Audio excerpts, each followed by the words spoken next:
مثال دی, حاجی بھی ہیں, پاجی بھی ہیں, نمازیں بھی ہیں, ہو سکتا ہے 4 مہینے بھی لگے ہوئے ہوں, کام کیا کر رہے ہیں؟ چرس, ہیروئن بیچ رہے ہیں میرے بھائی. تو کہتے ہیں بھائی بزنس اپنی جگہ اور نماز اپنی جگہ.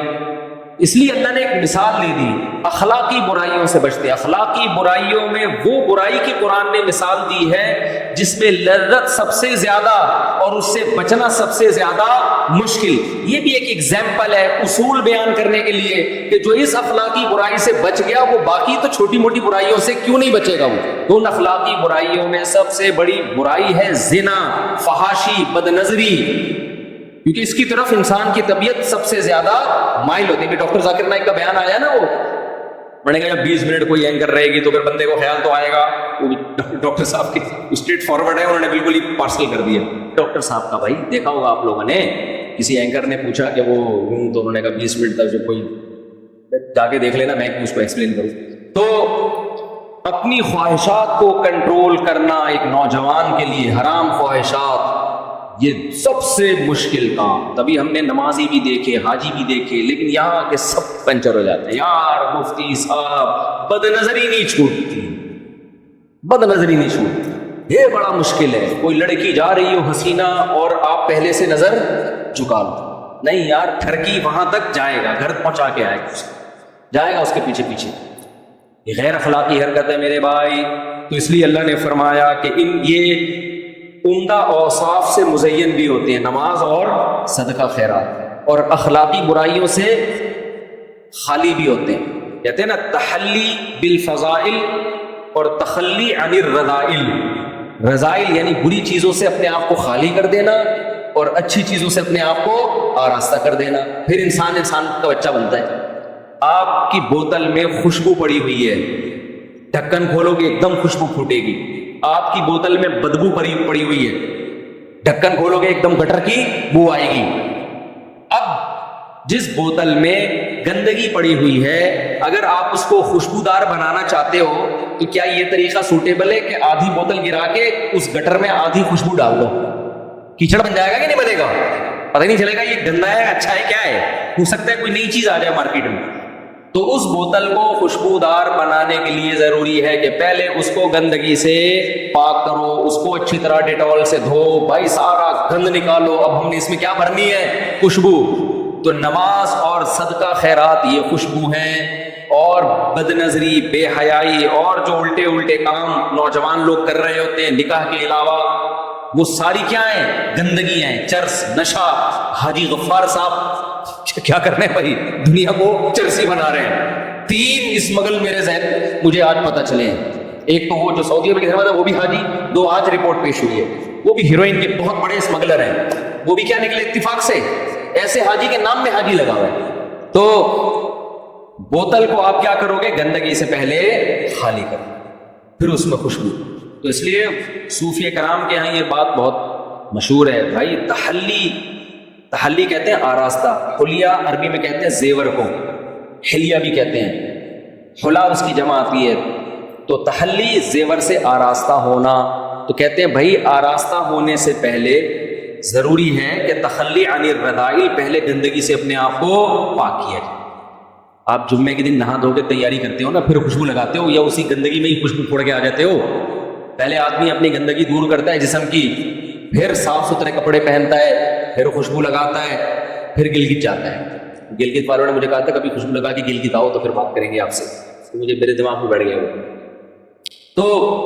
تو اللہ نے کیا فرمایا کہ یہ ان کے اندر یہ خوبصورت اوصاف بھی ہوتے ہیں اور یہ اخلاقی برائیوں سے پاک بھی ہوتے ہیں. کافر میں نہ وہ خوبصورت اوصاف ہیں کہ وہ نماز پڑھتا ہے, نہ اس میں یہ خوبصورت اوصاف ہیں کہ وہ اللہ کو خوش کرنے کے لیے اللہ کے مخلوق کا خیال کرتا ہے اور پھر اس کی نسبت کس کی طرف کرتا ہے؟ اللہ کی طرف. اور نہ اس میں یہ اخلاقی برائیوں سے وہ پاک ہوتا ہے. وہ نشہ بھی کرتا ہے, شراب بھی پیتا ہے, اور وہ زنا بھی کرتا ہے.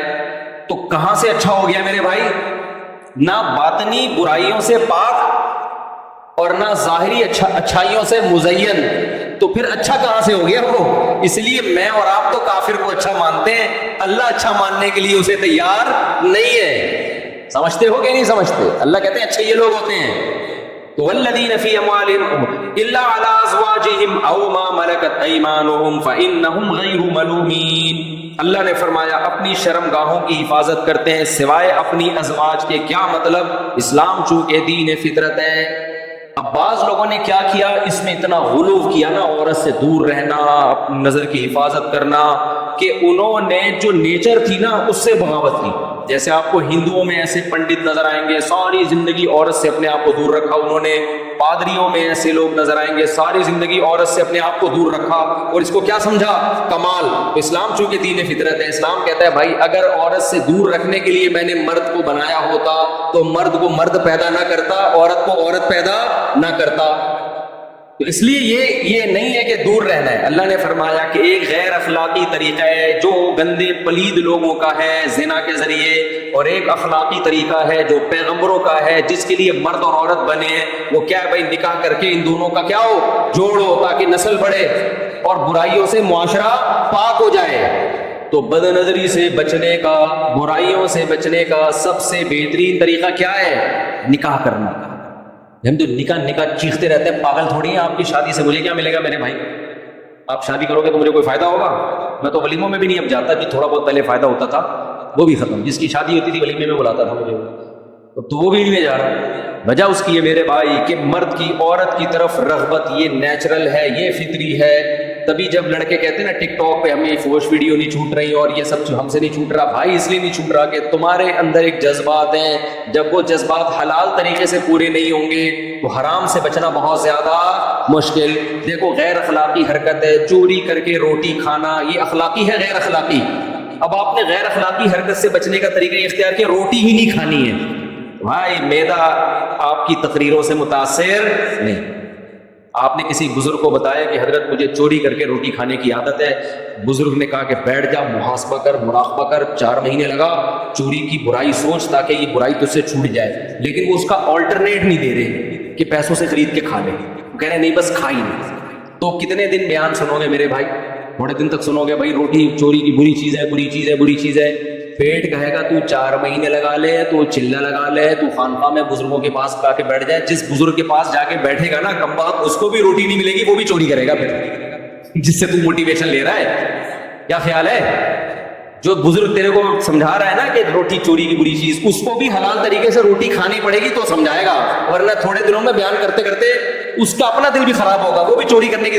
کیونکہ پیٹ ایسی چیز ہے میرے بھائی جو کسی کے بیانات سے متاثر نہیں ہوتا. پیٹ روٹی کی فضیلت کے بیان سننے سے نہیں بھرتا، وہ روٹی کھانے سے بھرتا ہے.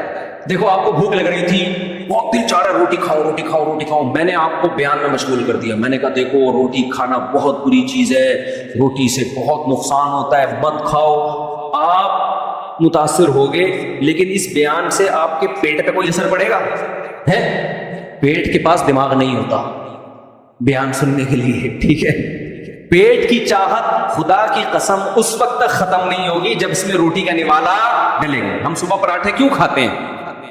لوگ مجھے کہتے ہیں پراٹھا صحت کے لیے ہوگا نقصان دہ، میں اس کا انکار نہیں کر رہا. میں کہتا ہوں بھائی صبح پیٹ خالی ہوتا ہے، جب تک ایک بھاری بھرکم نوالا دھاڑ کر کے پیٹ میں نہ گرے اس وقت تک یہ ساری ڈاکٹروں کی تقریریں مجھے سمجھ میں آتی ہیں، لیکن پیٹ کو سمجھ میں نہیں آتی ہیں. کیا خیال ہے؟ ہمارے پشاور کے دوست تھے پٹھان، وہ گاؤں کے عادی، وہ موٹے موٹے نوالے کھانے کے عادی. جب جامعۃ الرشید میں 3 دن کا اجتماع تھا تو چاول مل رہے تھے، تو رات کو کھانے میں ان کے ساتھ بیٹھا، تو وہ جب میں ان کے ساتھ بیٹھا تو وہ دوپہر بھی چاول رات بھی چاول. پرانا بات ہے پرانی. کہتا ہے یار مفتی صاحب کوئی روٹی موٹی کا انتظام کرو یار. ان سے بولے، میں نے کہا کیوں کیا ہوا؟ کہہ رہے ہیں یہ ہمارا پیٹ اس سے چاول سے تو یہ ایسا لگتا ہے گدگدی ہو رہی ہے پیٹ میں جا کے، ہمارے ایسے جاتا ہے یہ کر کے نا ایسے پھسل کے آ جاتا ہے. کہہ رہے ہیں ہمارے موٹا نوالا چاہیے. افغانیوں کا نوالا دیکھا ہے آپ نے روٹی کا؟ اتنا بڑا نوالا. کہتے ہیں یار یہ ہمیں روٹی کا بڑا نوالا چاہیے، یہ پیٹ میں دھاڑ کر کے گرے گا، کچھ ویٹ لگے گا تو پتہ چلے گا پیٹ بھرا ہے. یہ کیا ہمیں چاول پہ جو ہے نا لگایا ہوا ہے. تو میرے بھائی پیٹ جو ہے وہ اسی کے بیان سے متاثر نہیں ہوتا. اسی لیے اللہ نے جہاں بھی قرآن میں کہا کہ ایمان والے اپنے شرمگاہ کی حفاظت کرتے ہیں، ساتھ میں اللہ نے شادی کا ذکر کر دیا. تاکہ حفاظت کا مطلب سمجھ میں آئے کہ حفاظت کا مطلب یہ نہیں ہے کہ ہر طرح سے روک کے رکھنا ہے، یہ نہیں رکے گا، یہ خواہش کبھی ختم نہیں ہوگی، برائی کی طرف جائے گی۔